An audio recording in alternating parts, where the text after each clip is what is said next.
My name is Kolbie Blume. I am a watercolor artist, and I recently collaborated with Let's Make Art to make a, a watercolor landscapes course called Creative Watercolor Landscapes, and it was super fun.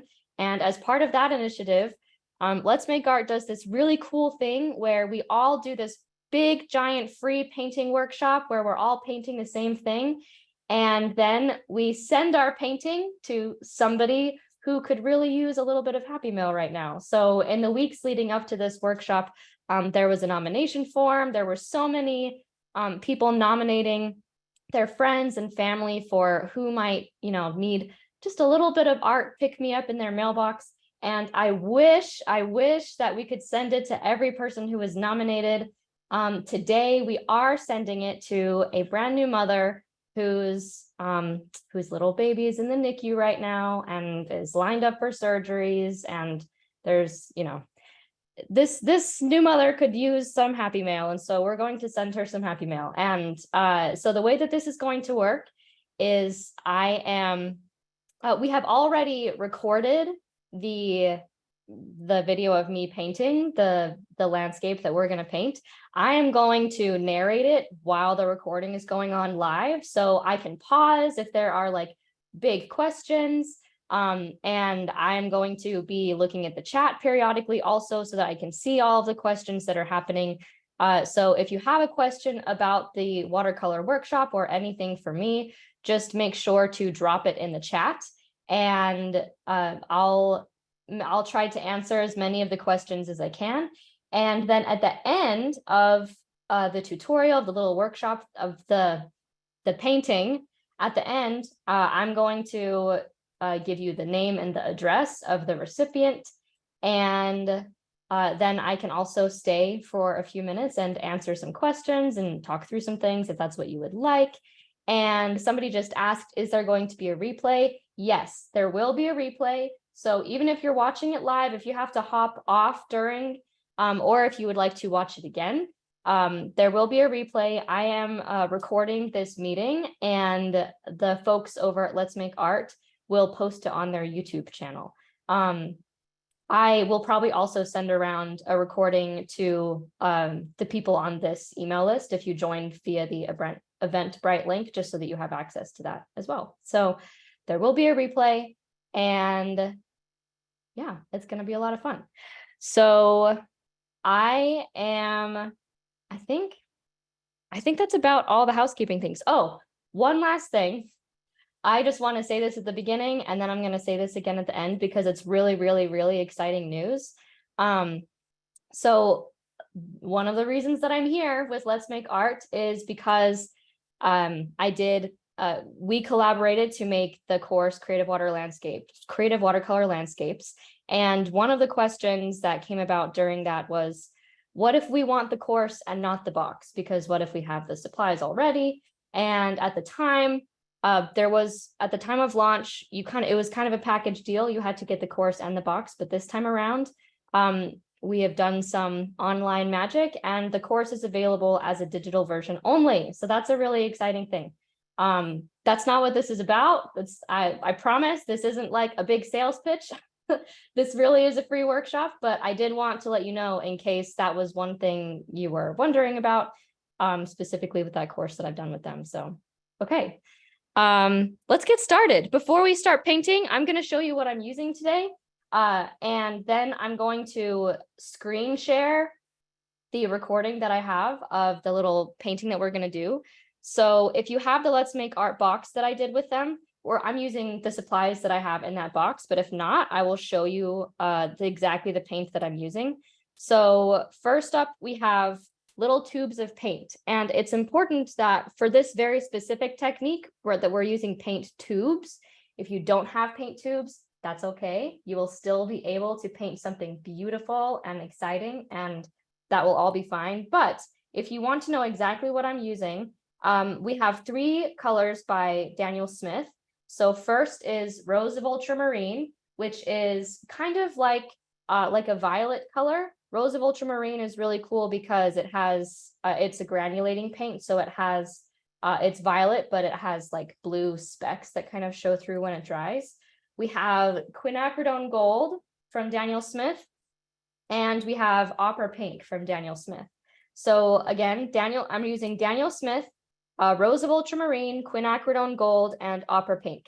If you don't have those exact colors, but you do have tubed paint on you, then one thing you could look for is just like if you have a pink or if you have a magenta or a red for opera pink. And then if you have some kind of yellow color, like it could be a gold color, it could be any kind of yellow color will be relatively important. And then some kind of violet color for Rose of Ultramarine. And then we also have two Schminky super granulating colors. So this is Galaxy Blue, which is basically like a cerulean blue, but that's granulating. And then this is Galaxy Black, which is basically like a navy blue, like Payne's gray, but it's granulating. So again, you do not have to use these colors if you don't have them, but if you do have them, then that's what I'm using. And then I'm using a little sheet of paper. If you have the Let's Make Art box, a postcard will already be in there for you. But if not, just a little sheet of watercolor paper will do. I would recommend 140-pound cold press. And then I'm also using this Princeton Neptune oval wash brush. So if you don't have an oval wash, that's fine. You can have a round, you can use whatever you have on hand will work. One thing that I always like to say, because I know what it's like to be in a workshop and to feel like, oh, but is my painting going to turn out okay if I don't use the supplies that everyone's using?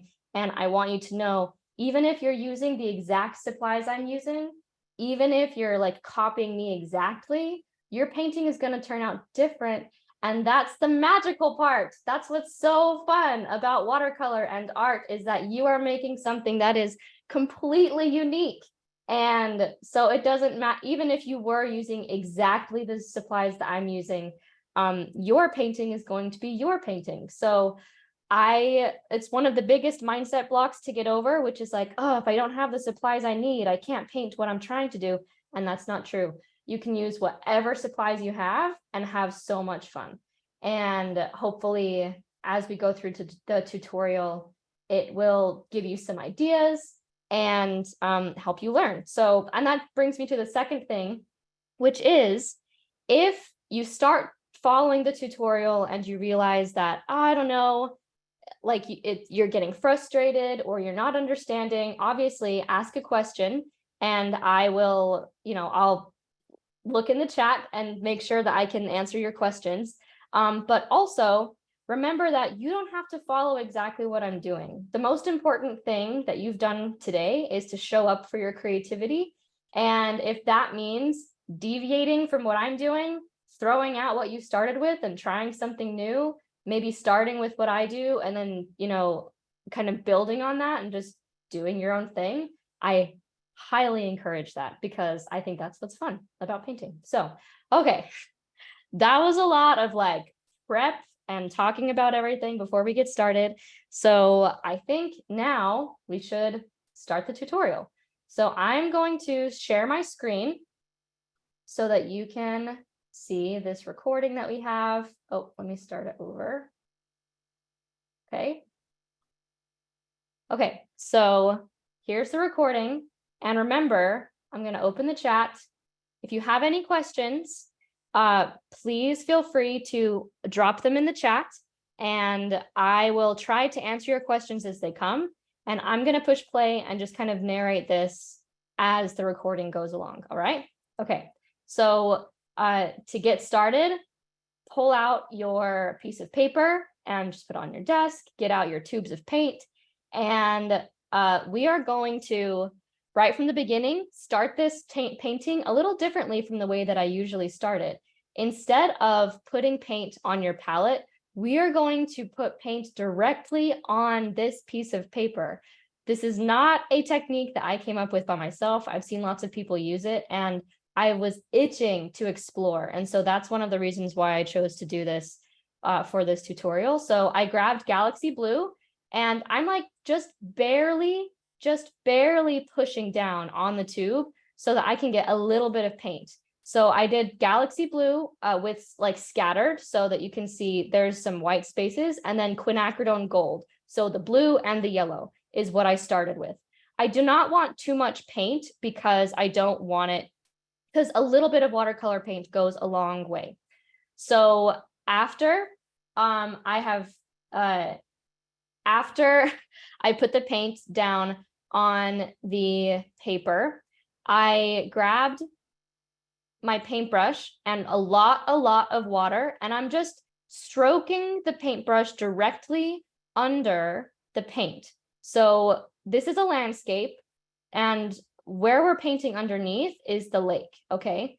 And so right now I'm using only water to paint just underneath where I've put all of the paint, so that the paint can just on its own gradually kind of mist downward, right?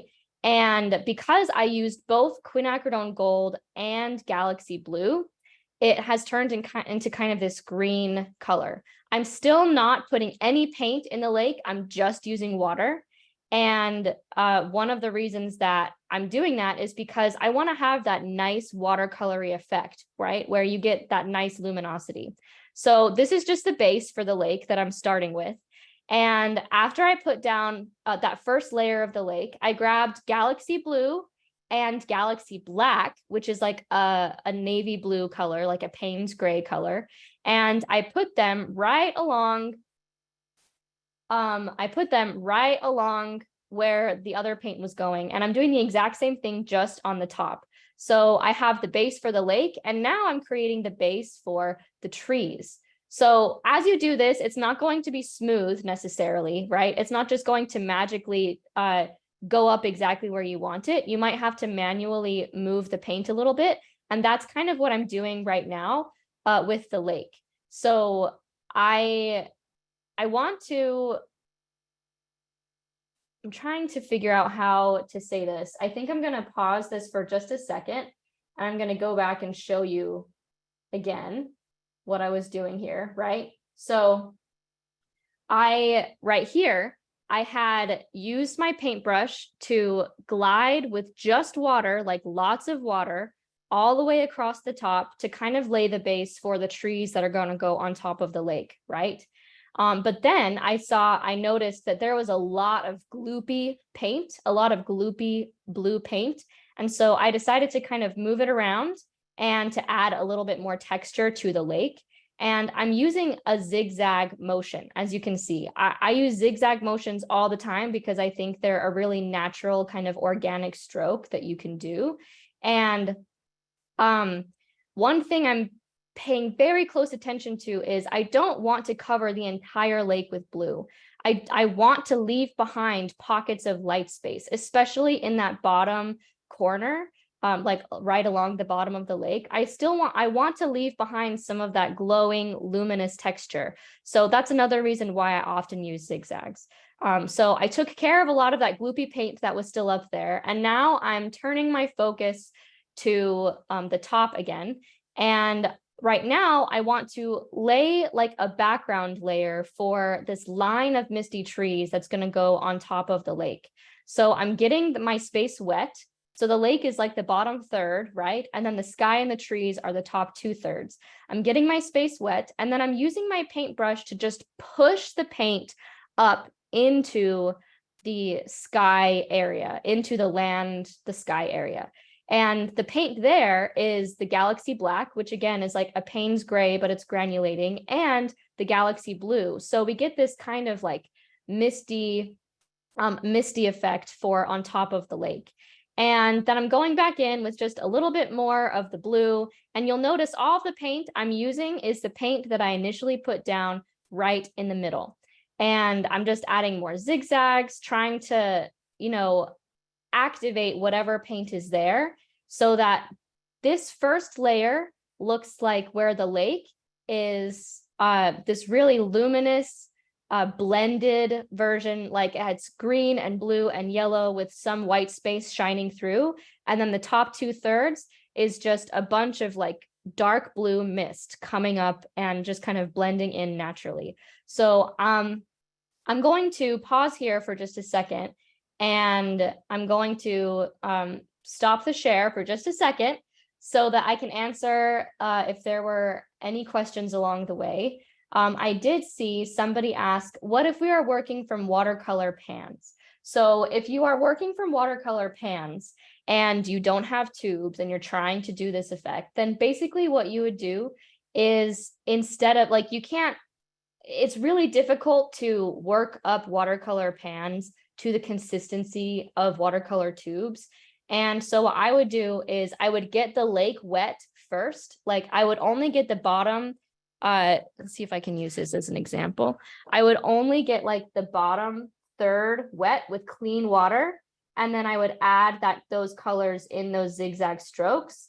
And then I would like gently, after you've gotten the bottom third wet, then I would like do the exact same thing for the top. So like you start with the paint and then you kind of activate it when you're using the tubes. But if you're not using the tubes, then you would have to start with water first and then add the paint on top of that. And it's going to be messier. So just, this whole thing is messy. This whole landscape is messy, and that's okay. It's supposed to be like this semi-abstract landscape. Okay. And somebody else asked, which paintbrush are you using?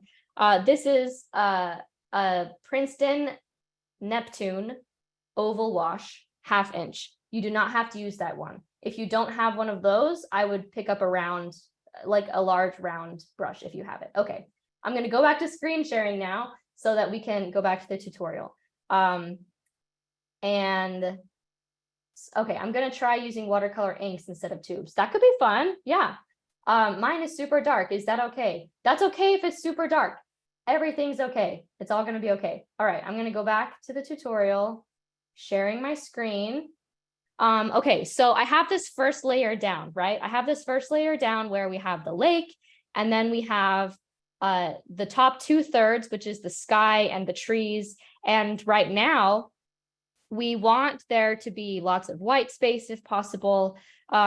Some important things for later on are the white space at the bottom of the lake and white space at the top third of the sky, because we're going to keep adding things. And then I used a dryer to dry this first layer. It was not a hair dryer, but you can use a hair dryer. It looked like a hair dryer, but really it's an embossing heat tool. So I used a dryer to dry it pretty much all the way. And now that I've dried this layer, I'm going to add some trees. So the cool thing about an oval wash brush is that it can hold a lot of water and act like a big wash brush, but you can also get it to this really like fine point. So I'm taking some Galaxy Black and this time the Galaxy Black was just dried on my palette, right? So if you don't have any like dark colors dried on a palette, you can squeeze out some Galaxy Black onto your palette and just kind of dip into it, and that's fine. But I'm painting some trees, and the way that I'm painting these trees is doing really thin vertical lines right on top of the lake, and then doing really wispy strokes across the trees. And notice you can't really see the trees, right? So don't worry about if you're painting the trees correctly. Don't worry about if you're getting the trees to be realistic looking or not. Like, that really doesn't matter at this point. So we're really just adding texture. And I want to be sure that you hear me when I say that, because one of the hardest things about painting abstract or semi-abstract or loose watercolor paintings is getting used to messiness, right? It's getting used to not knowing what you're doing, getting used to kind of leaning into the fact that nothing is going the way you expected it to go, and letting that be okay. So we're painting some trees. They're pretty small. I started first with Galaxy Black, and then I painted a few using Rose of Ultramarine just for fun, because this is the color palette that I'm using. And the next thing that I'm going to do is we're going to put some color in the sky. So initially, when I started painting this is going to be just kind of like a moody, really kind of like blues and greens kind of thing. And then I decided last minute, you know what? I think I'm going to put some color in the sky. So what I'm doing is I'm mixing up a kind of like a bright coral orange color using quinacridone gold and opera pink. So if you don't have either of those colors, that's okay. The most important thing to know is that I'm making like a pinkish orange. And so I picked up that pinkish orange mix, and I want it to be pretty watery because I'm painting a circle, and the inside of the circle is where the sun is going to be. I rinsed off my brush, and now I'm using water to take that watery paint, that like watery ring of paint, and zigzag it across the sky. So an important thing to know is when you're using orange right now, I'm using orange right now, and orange and blue are complementary colors, which means that they do not really go together. They don't mix well together. You're going to get brown if you mix them a lot. And since there's a lot of blue in the sky from the trees, I started with that orange, but I added a little bit more pink because I want the pink to kind of act as a buffer color between the orange and the blue, right? So it's not just like straight orange on top of blue. The pink is kind of a buffer color. So I did lots of watery zigzags. Notice that both the pink and the orange coloring right there, I started with the white sun, right? And then just like zigzagged it outward. There's not a lot of color. I mostly used water to kind of layer this really thin, light value layer of paint over the top of the trees. And now I'm going back in with slightly darker paint, slightly more pigmented orange, slightly more pigmented pink. And I'm starting at the base of the sun and just like tapping around it. And this works because of the wet on wet technique. So I started light, and then I'm gradually letting the paint work and to get a little bit darker by using the sun as like this boundary area, right? Where I want it to be a little bit darker around the edges of the sun and then gradually be lighter. So I started with pink and that orange mix, and then I decided I'm just gonna add in some straight quinacridone gold. Another thing that's kind of messy about this is if the quinacridone gold mixes with the blue, you might get green, and that's okay. There might be some greens in the sky, and that's going to be just fine. So if you're looking at this and you're thinking, this looks kind of like a mess. Yes, you're right. It is. It is kind of like a mess. And I had a lot of fun painting this mess. So I'm just kind of dancing back and forth between adding various colors. Like I want the bright, warm colors, the pinks and the oranges and the yellows to stay mostly at the top.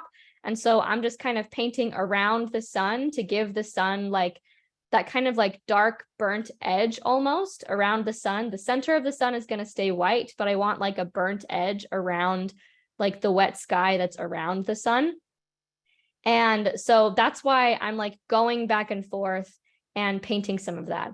And then I decided, I looked at the bottom of the lake and I realized, oh, there's still some white space down there. Maybe I will add some of the colors of the sunset into the lake at the bottom. And especially if you're trying to paint a water texture, the zigzag motion is really important. I don't want to just paint straight like blocks of color. I want to paint like really thin lines, like wavy strokes by doing zigzags over and over again.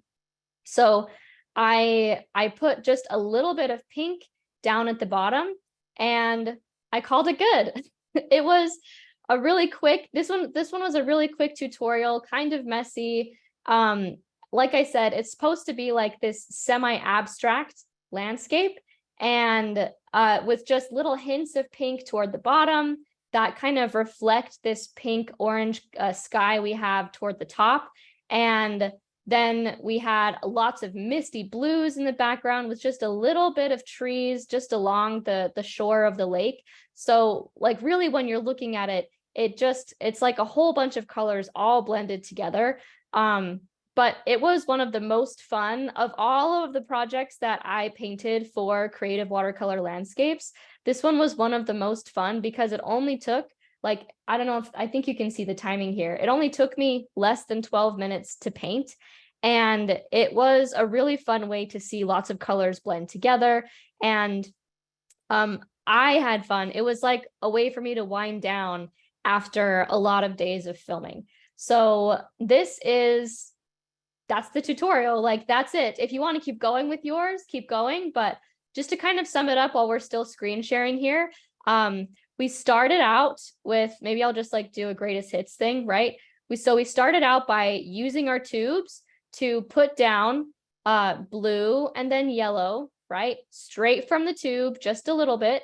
And then we used we used a brush loaded with clean water to activate that paint just underneath to create like kind of a green watery lake. Then I added more blue and some galaxy black and did the same technique to activate the paint to create a misty kind of the bottom layer for misty trees. I painted more blue on top of the lake, and then we let that layer dry. Then we added wet on dry trees on top, dark wet on dry trees on top. Then we used that orange kind of pink color to create a sun where we're using negative space to outline the sun. And then just adding really light pinks and oranges at the top and yellows, and then adding a few stripes of pink and orange at the bottom. And there you go. So let's see if there are any questions that I can see.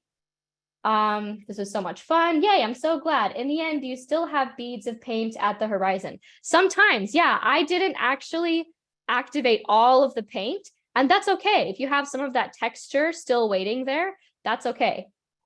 This makes me want to get some watercolor sticks. Yes, absolutely. That would be super fun. I would never have thought to do it. Yeah, actually, like I said, I did not come up with this technique. I saw somebody else do it. I don't even remember who. I saw lots of people do it, and I was like, wow, that looks super cool. Name of the brush, that was a Princeton Neptune oval wash, half inch. Can you do this with any other things like watercolor pencils? I'm sure you could. So with any medium, it's going to be a little different, from every other medium. So you could definitely try this with watercolor pencils. Will you be doing another class soon?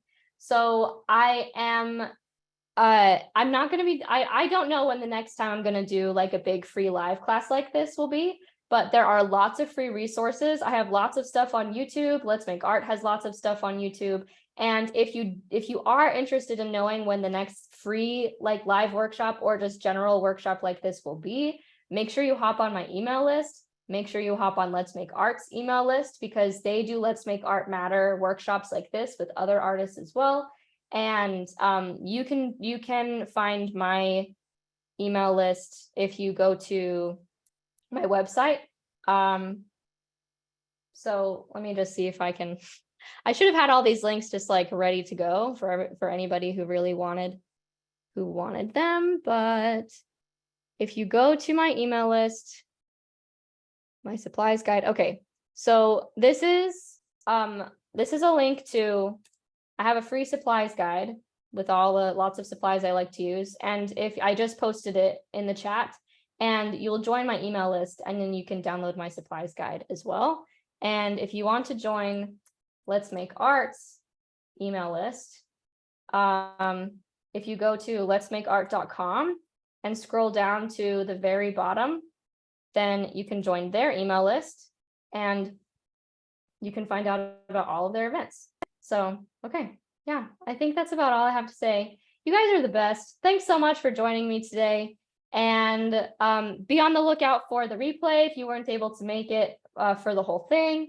And I'm always available if you want to ask me a question or send me an email or something. So thanks for painting with me, and I'll see you later. Have a good day.